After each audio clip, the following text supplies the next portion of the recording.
شروع اللہ کا نام لے کر جو بڑا مہربان نہایت رحم والا ہے۔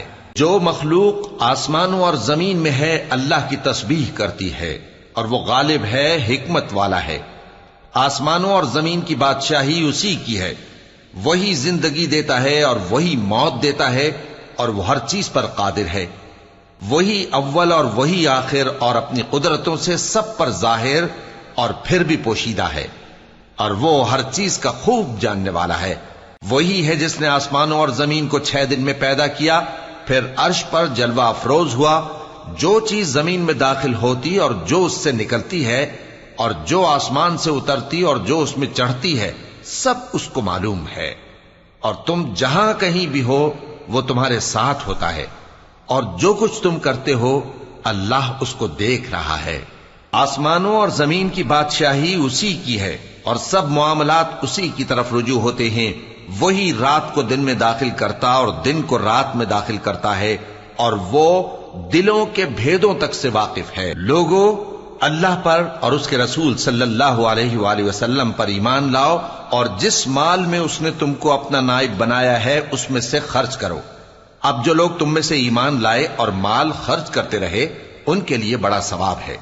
اور تم کیسے لوگ ہو کہ اللہ پر ایمان نہیں لاتے، حالانکہ اس کے پیغمبر صلی اللہ علیہ وآلہ وسلم تمہیں بلا رہے ہیں کہ اپنے پروردگار پر ایمان لاؤ، اور اگر تم کو یقین ہو تو وہ تم سے اس کا عہد بھی لے چکا ہے۔ وہی تو ہے جو اپنے بندے پر واضح آیتیں نازل فرماتا ہے تاکہ تم کو اندھیروں سے نکال کر روشنی میں لائے۔ بے شک اللہ تم پر نہایت شفقت کرنے والا ہے، مہربان ہے۔ اور تم کو کیا ہوا ہے کہ اللہ کے رستے میں خرچ نہیں کرتے، حالانکہ آسمانوں اور زمین کی وراثت اللہ ہی کی ہے۔ جس شخص نے تم میں سے فتح مکہ سے پہلے خرچ کیا اور جنگ کی، وہ اور جس نے یہ کام بعد میں کیے وہ برابر نہیں۔ ان کا درجہ ان لوگوں سے کہیں بڑھ کر ہے جنہوں نے بعد میں مال خرچ کیے اور کفار سے جنگ کی، اور اللہ نے سب سے ہی ثواب نیک کا وعدہ کیا ہے، اور جو کام تم کرتے ہو اللہ ان سے واقف ہے۔ کون ہے جو اللہ کو نیک نیتی سے قرض دے تو وہ اس کو کئی گنا ادا کرے گا، اور اس کے لیے عزت کا صلہ یعنی جنت ہے۔ جس دن تم مومن مردوں اور مومن عورتوں کو دیکھو گے کہ ان کے ایمان کا نور ان کے آگے آگے اور داہنی طرف چل رہا ہے، تو ان سے کہا جائے گا کہ تم کو بشارت ہو کہ آج تمہارے لیے باغ ہیں جن کے نیچے نہریں بہ رہی ہیں، ان میں تم ہمیشہ رہو گے، یہی بڑی کامیابی ہے۔ اس دن منافق مرد اور منافق عورتیں مومنوں سے کہیں گے کہ ہمارے لیے انتظار کرو کہ ہم بھی تمہارے نور سے روشنی حاصل کریں۔ ان سے کہا جائے گا کہ پیچھے کو لوٹ جاؤ، پس وہاں نور تلاش کرو۔ پھر ان کے بیچ میں ایک دیوار کھڑی کر دی جائے گی جس میں ایک دروازہ ہوگا، جو اس کی جانب اندرونی ہے اس میں تو رحمت ہے، اور جو بیرونی جانب ہے اس طرف عذاب ہے۔ تو منافق لوگ مومنوں سے کہیں گے کہ کیا ہم دنیا میں تمہارے ساتھ نہ تھے؟ وہ کہیں گے کیوں نہیں تھے، لیکن تم نے خود اپنے آپ کو بلا میں ڈالا اور ہمارے لیے گردش زمانہ کے منتظر رہے، اور اسلام میں شک کیا، اور فضول آرزوؤں نے تم کو دھوکے میں ڈالے رکھا، یہاں تک کہ اللہ کا حکم آ پہنچا، اور اللہ کے بارے میں تم کو وہ شیطان بڑا فریب دیتا رہا۔ تو آج تم سے کوئی معاوضہ نہیں لیا جائے گا، اور نہ کافروں ہی سے قبول کیا جائے گا۔ تم سب کا ٹھکانہ دوزخ ہے کہ وہی تمہارے لائق ہے، اور وہ بری جگہ ہے۔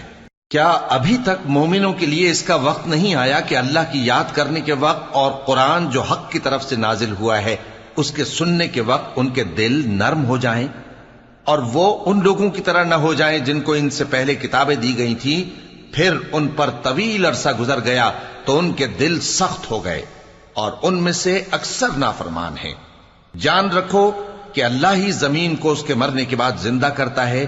ہم نے اپنی نشانیاں تم سے کھول کھول کر بیان کر دی ہیں تاکہ تم سمجھو۔ جو لوگ خیرات کرنے والے ہیں، مرد بھی اور عورتیں بھی، اور اللہ کو نیک نیتی سے قرض دیتے ہیں، ان کو کئی گنا ادا کیا جائے گا، اور ان کے لیے عزت کا صلہ ہے۔ اور جو لوگ اللہ اور اس کے پیغمبروں پر ایمان لائے، یہی اپنے پروردگار کے نزدیک صدیق اور شہید ہیں۔ ان کے لیے ان کے اعمال کا صلہ ہوگا، اور ان کے ایمان کی روشنی بھی ہوگی۔ جن لوگوں نے کفر کیا اور ہماری آیتوں کو جھٹلایا، وہی اہل دوزخ ہیں۔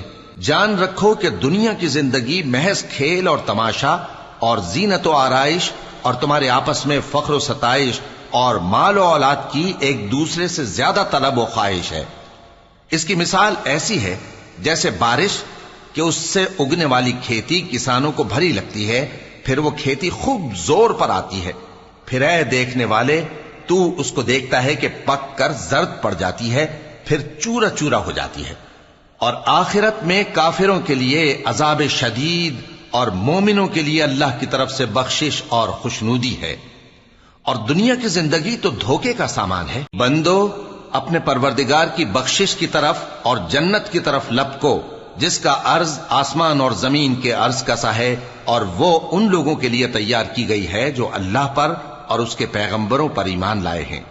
یہ اللہ کا فضل ہے، جسے چاہے عطا فرمائے، اور اللہ بڑے فضل کا مالک ہے۔ کوئی مصیبت زمین میں اور خود تم پر نہیں پڑتی مگر پیشتر اس کے کہ ہم اس کو پیدا کریں، ایک کتاب میں لکھی ہوئی ہوتی ہے، اور یہ کام اللہ کو آسان ہے۔ تاکہ جو فائدہ تمہیں حاصل نہ ہو سکا اس کا غم نہ کھایا کرو، اور جو تم کو اس نے دیا ہو اس پر اترایا نہ کرو۔ اور اللہ کسی اترانے اور شیخی بگارنے والے کو دوست نہیں رکھتا، جو خود بھی بخل کریں اور لوگوں کو بھی بخل سکھائیں۔ اور جو شخص روگردانی کرے تو اللہ بھی بے نیاز ہے، لائق حمد و ثنا ہے۔ ہم نے اپنے پیغمبروں کو کھلی نشانیاں دے کر بھیجا اور ان پر کتابیں نازل کی اور میزان عدل، تاکہ لوگ انصاف پر قائم رہیں۔ اور لوہا پیدا کیا کہ اس میں اسلحہ جنگ کے لحاظ سے زور بھی بہت ہے اور لوگوں کے لیے فائدے بھی ہیں، اور اس لیے کہ جو لوگ بن دیکھے اللہ اور اس کے پیغمبروں کی مدد کرتے ہیں اللہ ان کو معلوم کرے۔ بے شک اللہ زور آور ہے، غالب ہے۔ اور ہم نے نوح اور ابراہیم کو پیغمبر بنا کر بھیجا اور ان کی اولاد میں پیغمبری اور کتاب کے سلسلے کو وقتاً فوقتاً جاری رکھا، سو بعض تو ان میں سے ہدایت پر ہیں اور اکثر ان میں سے نافرمان ہیں۔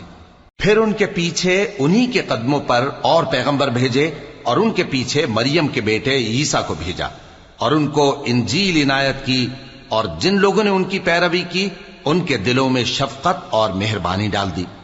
اور ترک دنیا والی نئی بات تو خود انہوں نے نکال لی، ہم نے ان کو اس کا حکم نہیں دیا تھا، مگر انہوں نے اپنے خیال میں اللہ کی خوشنودی حاصل کرنے کے لیے آپ ہی ایسا کر لیا تھا، پھر جیسا اس کو نبھانا چاہیے تھا نبھا بھی نہ سکے۔ پس جو لوگ ان میں سے ایمان لائے ان کو ہم نے ان کا اجر دیا، اور ان میں بہت سے نافرمان ہیں۔ مومنو اللہ سے ڈرو اور اس کے پیغمبر پر ایمان لاؤ، وہ تمہیں اپنی رحمت سے دگنا اجر عطا فرمائے گا اور تمہارے لیے روشنی کر دے گا جس میں تم چلو گے، اور تم کو بخش دے گا، اور اللہ بخشنے والا ہے، مہربان ہے۔ یہ باتیں اس لیے بیان کی گئی ہیں کہ اہل کتاب جان لیں کہ وہ اللہ کے فضل پر کچھ بھی قدرت نہیں رکھتے، اور یہ کہ فضل اللہ ہی کے ہاتھ میں ہے، وہ جس کو چاہتا ہے دیتا ہے، اور اللہ بڑے فضل کا مالک ہے۔